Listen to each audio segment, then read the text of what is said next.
Bonjour tout le monde. On va voir ensemble aujourd'hui ce cours suivant intitulé Dépistage et diagnostic du diabète, quand et comment agir. Donc, je suis Dr Hamza Lefqi, assistant en endocrinologie CHU Farhat Hached. On va commencer par une définition. Donc, le diabète sucré, c'est une hyperglycémie chronique qui peut être due à une réduction de la sécrétion d'insuline, on appelle ça l'insulinopénie, et ou de son action. Par exemple, dans le diabète type 1, on peut trouver une réduction de la sécrétion d'insuline, en général seul. Et dans le diabète type 2, on peut trouver premièrement l'insulinorésistance, donc diminution, donc défaut dans l'action de l'insuline, ou bien on peut trouver aussi ultérieurement une insulinopénie. L'hyperglycémie chronique expose à des complications que ce soit micro ou macrovasculaires en encours. Concernant les types de diabète, on a quatre types. On a le diabète type 1, appelé auparavant diabète insulino-dépendant. On a le diabète de type 2, appelé auparavant diabète non insulino-dépendant. On a le diabète spécifique. Il y a plusieurs types de diabète spécifique. Il y a le diabète gestationnel, qui concerne la femme enceinte.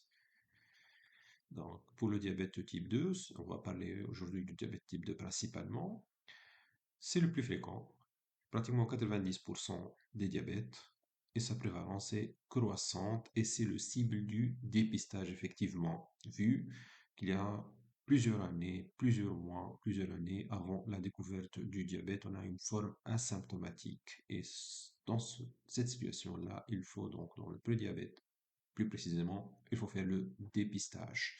Et bien évidemment, la prévention doit se faire même en primaire, donc même avant qu'on a le prédiabète. Ça touche la population de façon générale. C'est une pathologie non auto-immune à l'opposé du diabète type 1. Donc, physiopathologie concerne les interactions génétiques, l'environnement, que ce soit donc problèmes nutritionnels, la sédentarité, répartition androïde de la graisse et l'obésité. Donc, comme on l'a dit, sa prévalence est croissante, ça touche en 2021, selon l'IDF, l'International Diabetes Federation, plus de 500 millions d'habitants dans le monde, et la projection en 2030, voire en 2045, on va dépasser 700 millions.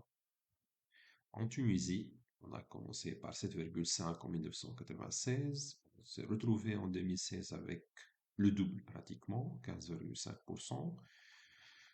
Après quelques années, juste 3 années, donc 3 ans, on s'est retrouvé pratiquement avec 23% de patients diabétiques. C'est un chiffre alarmant. Projection en 2027 et 2030, on va atteindre pratiquement les 30%. Sa physiopathologie, donc on va parler un petit peu de la physiologie tout d'abord. On a une sécrétion basale d'insuline qui fonctionne pratiquement tout au long de la journée. Et lorsqu'on va manger, il va y avoir un pic de la sécrétion d'insuline. Donc l'insuline, c'est comme clé qui va permettre au glucose d'entrer dans la cellule. Donc en cas d'insulinorésistance, ici à gauche on a l'acanthosis nigricans, ça témoigne, c'est un signe qui témoigne de l'insulinorésistance. Donc si on a une résistance à l'insuline, donc, on va y avoir du glucose qui va s'accumuler dans le sang et qui va pas pouvoir entrer dans les cellules. Donc, il va y avoir une hyperglycémie. Donc, l'histoire naturelle du diabète de type 2, ça va commencer ici.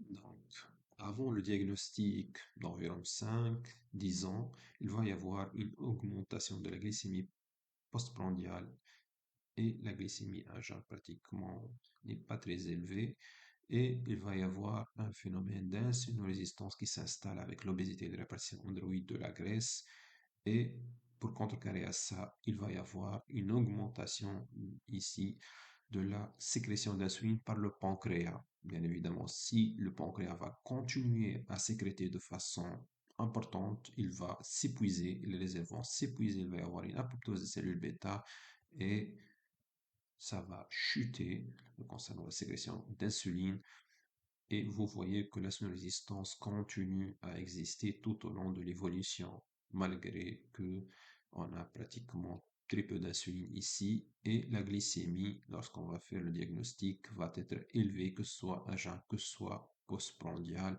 Et puisqu'il y a une hyperglycémie ici, on risque de trouver des maladies cardiovasculaires avant la découverte du diabète. Et avec la découverte du diabète, on peut se retrouver malheureusement avec des complications microvasculaires, puisqu'il y a une évolution qui peut arriver jusqu'à 10 ans, voire plus, si le diabète est méconnu et négligé par le patient.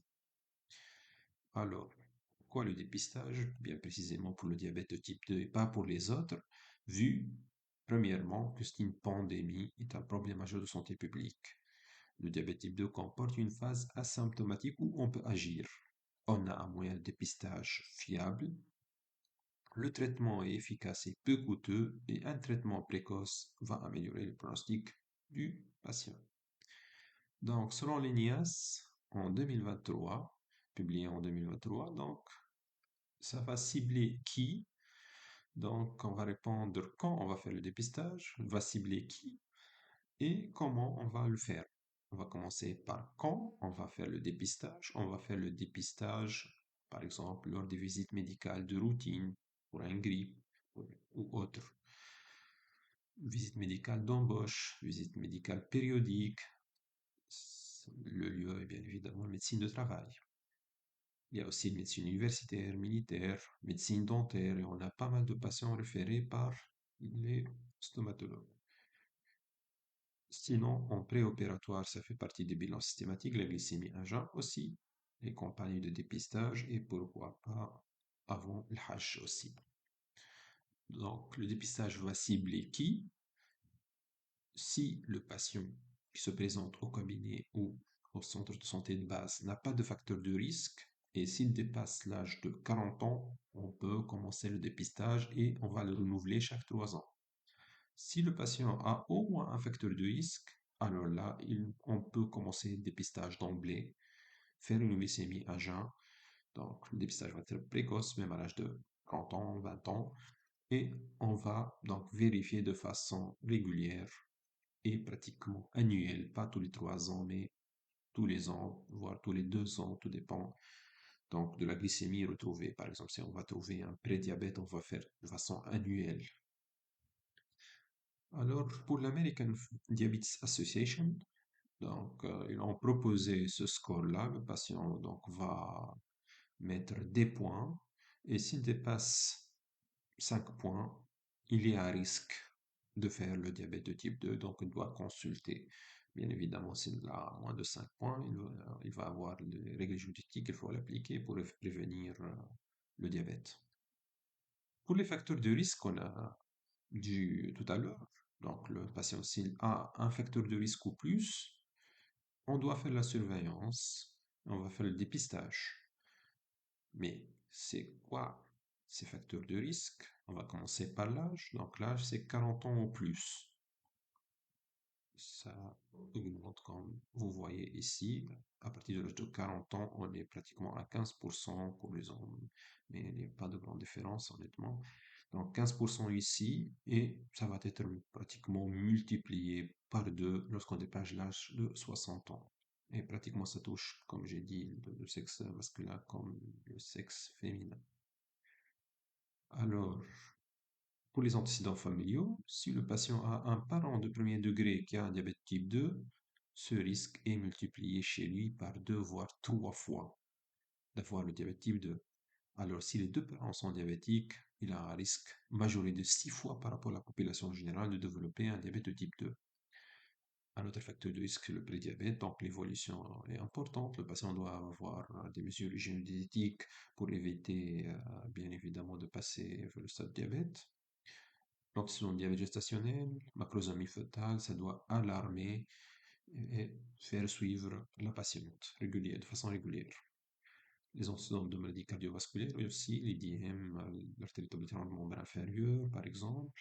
Il y a aussi les facteurs de risque cardiovasculaire, même si le patient n'a pas fait de maladie cardiovasculaire avérée, au moins un facteur de risque doit attirer l'attention et faire la glycémie de façon régulière.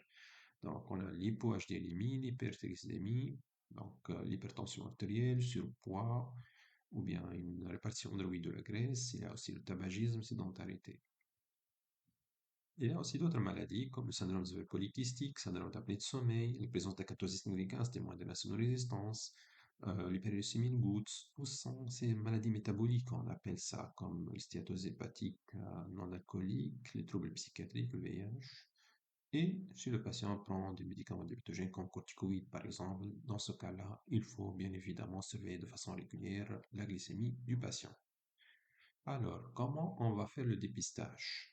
Si on va faire un dépistage de masse, on va utiliser les glycémies capillaires. Si on a une glycémie qui dépasse 2 grammes par litre, il faut vraiment faire le diagnostic. Est-ce que notre patient est diabétique ou non? Je parle de patients qui n'ont pas vraiment beaucoup de symptômes. Si les glycémies, donc si on est devant un seul patient qui se présente au centre de base, au cabinet, donc on va faire une glycémie à jeun et ou hémoglobine glyquée. C'est ce qui est recommandé. Alors, pour faire maintenant le diagnostic, si le patient présente des signes cardinaux comme le syndrome polypodocyque, un amaigrissement, polyphagie, dans ce cas-là, une seule glycémie veineuse aléatoire qui dépasse 2 grammes par litre confirme le diagnostic. On n'a pas besoin de refaire le prélèvement. Si le patient n'a pas de signes maintenant, on peut utiliser l'un des trois tests. Soit on va faire la glycémie à jeun. Donc, si elle dépasse 1,26 g après 8 heures de jeûne, on va dire que le patient présente le diabète, mais avant de confirmer le diagnostic, il faut le refaire une autre fois ou bien l'associer à un autre test. Par exemple, si on a une glycémie qui dépasse 1,26 g avec une hémoglobine glyquée qui dépasse 6,5%, on va dire que le patient est diabétique. Ou bien, si la glycémie est 1,5 par exemple, grammes par litre, on peut le contrôler après une semaine. Si elle est encore qui dépasse 1,26 g, on va dire, bon, au patient, vous avez deux tests de glycémie à jeun qui dépassent le seuil, donc vous êtes diabétique. Et si on veut confirmer en même temps, on peut faire, comme je dis, glycémie à jeun et hémoglobine glyquée en même temps. Pour la GPO 75, en général, on utilise en deuxième intention, lorsque la glycémie est entre 1 g et 1,25 g. Dans ce cas-là, on peut faire la GPO pour voir la glycémie postprandiale, bien évidemment. Après 2 heures, elle s'élève à combien? Si elle dépasse 2 grammes, donc il faut quand même faire une hémoglobine glyquée en même temps ou refaire donc la GPO après une période de temps pour confirmer le diagnostic. Il ne faut pas suffire à une seule valeur. Donc, maintenant, pour le prédiabète, ici, les chiffres sont entre les limites supérieures de la normale et les limites inférieures pour dire que le patient vous est diabétique. Donc, pour la glycémie à jeun, s'il dépasse 1 gramme par litre et s'il est inférieur à 1,26 g, strictement inférieur à 1,26 g, on va dire le patient vous avez le prédiabète. Ou bien, s'il amène une hémoglobine glyquée entre 5,7 et 6,4, on va dire au patient vous avez le prédiabète. Pour la GPO 75, donc elle est supérieure à 1,4, c'est la limite de la normale, jusqu'à 2 grammes, sans dépasser bien évidemment 2 grammes, donc 2 grammes n'est pas incluse, entre 1, strictement supérieur à 1,4 et strictement inférieur à 1,99, on va dire le patient, vous avez donc une intolérance aux hydrates de carbone ou tout couramment un prédiabète. Et je vous remercie.